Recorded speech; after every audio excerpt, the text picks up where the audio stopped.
तो कैसे हैं आप सभी लोग। उम्मीद करता हूँ बहुत अच्छे होंगे। पिछले वीडियो में हमने मल्टीप्लिकेशन और डिवीजन रूल को समझा था, जो कि हमारा लेसन नंबर 2 था। तो उम्मीद करता हूँ ये वाला टॉपिक आपको अच्छे से समझ में आ गया होगा। अगर आपने अभी तक यह वीडियो नहीं देखा है तो डिस्क्रिप्शन में लिंक है, आप जाकर देख सकते हैं। आज हम एनालॉजी का चैप्टर नंबर 3 को सीखेंगे, जो है स्क्वायर और क्यूब रूल, जो कि हमारा लेसन नंबर 3 होगा। ये रूल कॉम्पिटिटिव एग्जाम जैसे एसएससी, रेलवे, बैंकिंग जैसे एग्जाम में बार बार पूछा जाता है। तो चलिए इसे आसानी तरीके से समझते हैं। सबसे पहले हम स्क्वायर और क्यूब को समझते हैं कि स्क्वायर क्या होता है और क्यूब क्या होता है। तो देखिए, जो स्क्वायर होता है, स्क्वायर का मतलब है किसी संख्या को खुद से मल्टीप्लाई करना। खुद से मल्टीप्लाई करने का मतलब क्या हुआ, कोई एक संख्या है, मान लीजिए हमने 4 ले लिया, इस 4 को अगर फिर से 4 से ही गुणा कर दे तो कितना हो जाएगा, 16 हो जाएगा। यानी हमने यहाँ पर क्या किया, एक तरह से 4 का स्क्वायर हुआ, ये समझ रहे हैं। इसी प्रकार से हम क्या करेंगे, क्यूब को समझते हैं। क्यूब का मतलब ये होता है कि किसी संख्या का 3 बार मल्टीप्लाई करना। जैसे कि हमने मान लीजिए यहाँ पर हमने 3 ले लिया, तो 3 का मल्टीप्लाई अगर हम 3 बार कर दें, 1, 2 और 3, तो ये हमारा क्या हो गया, क्यूब हो गया। यानी इसको हम ऐसे भी लिख सकते हैं, 3 पे 3, यानी 3 का क्यूब। तो आई होप आपको स्क्वायर और क्यूब का कॉन्सेप्ट समझ में आ गया होगा। एग्जाम में इसी कॉन्सेप्ट पे क्वेश्चन बनते हैं, तो चलिए इसे समझते हैं एग्जाम्पल से। हमारा पहला क्वेश्चन क्या दिया हुआ है कि 5 का रिलेशन 25 के साथ है, तो 7 का रिलेशन किसके साथ होगा, ये हमें बताना है कि इस क्वेश्चन मार्क के स्थान पे हमारा कौन सा ऑप्शन आएगा। तो चलिए हम इस पर लगाते हैं कौन सा रूल, इस पर हम लगाएंगे स्क्वायर का रूल। तो अगर हम क्या करेंगे, 5 का स्क्वायर कर लेते हैं, तो 5 का स्क्वायर क्या होगा, यानी 5 गुणे हम क्या करेंगे, 5 करेंगे, तो ये आएगा 25। यानी कि यही 25 यहाँ पर क्या है, दिया हुआ है। सेम लॉजिक लगाएंगे हम 7 के साथ, यानी हम करेंगे 7 का क्यूब। तो 7 का गुणा 2 बार कर लेते हैं, यानी 7 गुणे 7। स्क्वायर क्या होता है, उसी संख्या का 2 बार गुणा करना है। तो हमने 7 का 2 बार गुणा कर लिया, तो 7 का 2 बार गुणा करेंगे तो कितना हो जाएगा, 49 हो जाएगा, जो कि हमारा ऑप्शन नंबर डी दिया हुआ है। इसलिए ऑप्शन नंबर डी हमारा राइट आंसर हो जाएगा। एकदम बेसिक से समझा रहा हूँ, आई होप अच्छे से आपको समझ में आ रहा होगा। चलिए अब हम बढ़ते हैं अपने अगले क्वेश्चन की तरफ। हमारा क्वेश्चन नंबर 2, इसको आप लोग सॉल्व करने की कोशिश कीजिए। बिल्कुल स्क्वायर वाला रूल यहाँ पर भी लगेगा। देखिए क्या दिया है कि 6 का रिलेशन 36 के साथ है, तो 9 का रिलेशन किसके साथ होगा। तो क्या करेंगे हम, पहले सबसे पहले 6 का स्क्वायर करेंगे, 6 का स्क्वायर 36, तो 9 का स्क्वायर क्या हो जाएगा, तो 9 का स्क्वायर 81 हो जाएगा। Option number D right. ये रहा हमारा क्वेश्चन नंबर 3। देखिए क्वेश्चन में क्या दिया है कि 2 का संबंध 8 से है, तो 4 का संबंध किससे होगा। तो इस क्वेश्चन को हम कैसे सॉल्व करेंगे, इस क्वेश्चन में हम ये देख रहे हैं, अगर हम 2 का स्क्वायर कर दें तो 4 होगा, लेकिन यहाँ पर 8 दिया हुआ है। तो यहाँ पर हम स्क्वायर वाला फार्मूला ना लगाकर अगर हम क्यूब का फार्मूला लगाते हैं, यानी हम 2 का क्यूब करते हैं तो 8 आ जा रहा है। चलिए ठीक है, अब यहाँ पे 2 का क्यूब करने पे 8 आ रहा है, यानी यहाँ पर क्यूब का फार्मूला लगने वाला है। तो चलिए उसी प्रकार हम 4 का क्यूब करके देखते हैं। 4 का क्यूब कितना हो जाएगा, यानी हम 4 का गुणा कितने बार करेंगे, 3 बार करेंगे। तो 4 का गुणा 3 बार करेंगे तो कितना हो जाएगा, 4 चौका 16, 16 चौका 64 होगा आपका, जो कि ऑप्शन नंबर सी राइट हो जाएगा। चलिए अब बढ़ते हैं हम अपने अगले क्वेश्चन की तरफ। देखिए क्वेश्चन नंबर 4 क्या दिया हुआ है कि 3 का संबंध 27 के साथ है, तो 5 का संबंध किसके साथ होगा। तो इसका आंसर आप लोग बताइए हमें। देखिए क्या दिया है, 3 से 27 बनाया है, तो हम 5 से क्या बनाएंगे। तो देखिए फिर यहाँ पर हम अगर स्क्वायर का लॉजिक लगाते हैं, तो 3 का स्क्वायर लगा लेते हैं तो आ जाएगा 9, लेकिन यहाँ पर 27 दिया हुआ है, तो ऐसे क्वेश्चन सॉल्व नहीं होगा। तो इसके लिए हम कौन सा फार्मूला लगाएंगे, तो इसके लिए हम क्यूब का फार्मूला लगाएंगे। तो चलिए क्यूब का फार्मूला लगा कर देखते हैं। चलिए बताइए इसका आंसर आप लोग। 3 का क्यूब क्या होता है? 3 का क्यूब होता है 27, ये तो सबको पता है। तो उसी प्रकार हम क्या करेंगे, 5 का क्यूब ले लेंगे, यानी 5 का गुणा कितनी बार करेंगे? 3 बार करेंगे।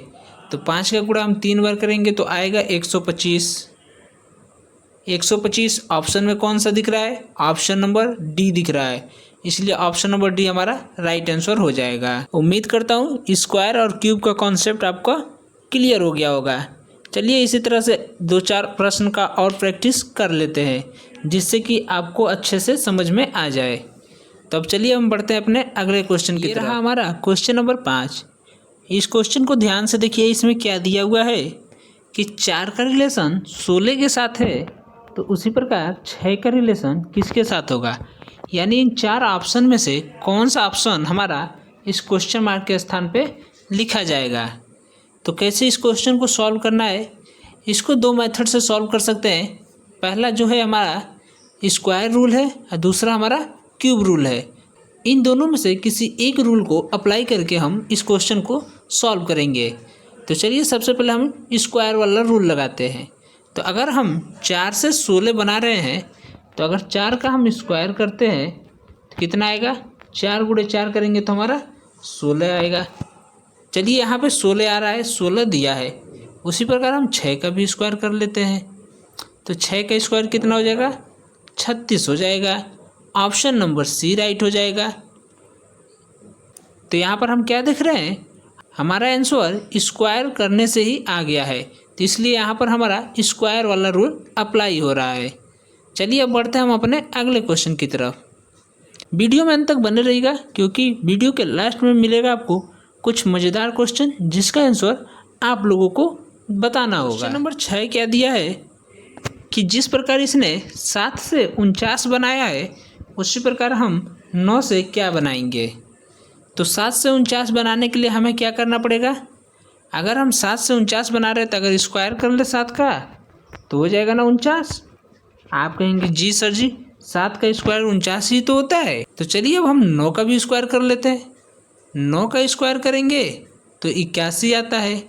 अरे गुरुजी, 81 तो ऑप्शन नंबर ए ही दिया है, इसलिए ऑप्शन नंबर ए राइट हो जाएगा।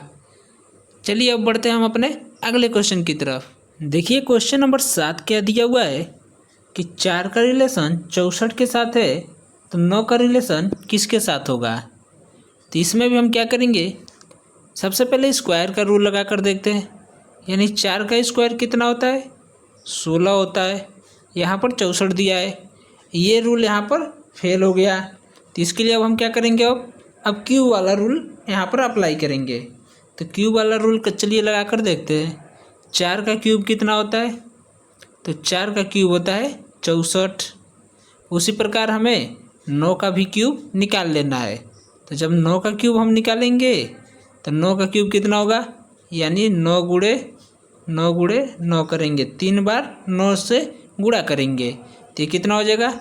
9 81 हो जाएगा। 81 9 कितना हो जाता है? 81 9 आपका हो जाएगा 729। 729 देखिए ऑप्शन में कहीं दिया है, ऑप्शन नंबर डी दिया हुआ है, इसलिए option number D right answer हो जाएगा। चलिए इसी तरह से एक और मज़ेदार क्वेश्चन को सॉल्व करते हैं। अगला क्वेश्चन और भी इंटरेस्टिंग है, उसका कैलकुलेशन आपको करना है और आंसर हमें कमेंट बॉक्स में बताना है। तो चलिए अब हम बढ़ते हैं अपने अगले क्वेश्चन। ये रहा हमारा क्वेश्चन नंबर 8। इस क्वेश्चन में दिया है कि 2 का संबंध 8 के साथ है, तो उसी प्रकार 12 का संबंध किसके साथ होगा। तो अगर हम 2 का क्या कर लेते हैं, 2 का क्यूब कर लेते हैं, तो ये हो जाएगा 2 दूना 4 दूना 8। चलिए 8 यहाँ पर दिया है। उसी प्रकार हम 12 का भी क्यूब करेंगे, तो 12 का क्यूब कितना हो जाएगा। इसका कैलकुलेशन मैंने आपको बताने के लिए कहा था, लेकिन चलिए हम ही बता देते हैं इसका आंसर क्या आएगा। देखिए 12 का गुणा हमें 3 बार करना है, तो हम क्या करेंगे, 12 गुणे 12 कर लेंगे। तो 12 का गुणा 12 में करेंगे तो 144 होता है, और 144 में फिर 12 से अगर हम गुणा करें तो कितना आ जाएगा। 144 में 12 से गुणा करेंगे तो हमारा आ जाएगा 1728, जो कि हमारा ऑप्शन नंबर बी दिया हुआ है, इसलिए ऑप्शन नंबर बी हमारा राइट आंसर हो जाएगा। चलिए अब हम देख लेते हैं अपना एक और इंटरेस्टिंग क्वेश्चन, जो कि हमारा क्वेश्चन नंबर 9। क्वेश्चन नंबर 9 में दिया हुआ है कि 3 का रिलेशन 27 के साथ है, तो उसी प्रकार 6 का रिलेशन किसके साथ होगा, यानी हम क्वेश्चन मार्क के स्थान पर कौन सा ऑप्शन भरेंगे। तो चलिए इसको सॉल्व करके देख लेते हैं। सबसे पहले क्या करेंगे, 3 का स्क्वायर करेंगे, तो 3 का स्क्वायर कितना होगा, 9 होगा, लेकिन दिया कितना है 27। तो यहाँ पर स्क्वायर नहीं लगाएंगे क्योंकि स्क्वायर वाला फार्मूला यहाँ पर काम नहीं कर रहा है। तो अब हम यहाँ पर कौन सा रूल लगाएंगे, क्यूब का रूल लगाएंगे, यानी हम 3 का क्यूब करेंगे। तो 3 का क्यूब होता है 27। उसी प्रकार 6 का क्यूब कितना होता है, तो 6 का क्यूब होता है 6 के 36, 36 छक्के कितना हो जाएगा 216 हो जाएगा। 216 ऑप्शन नंबर सी राइट। चलिए अब बढ़ते हैं हम अपने लास्ट और आखिरी क्वेश्चन की तरफ।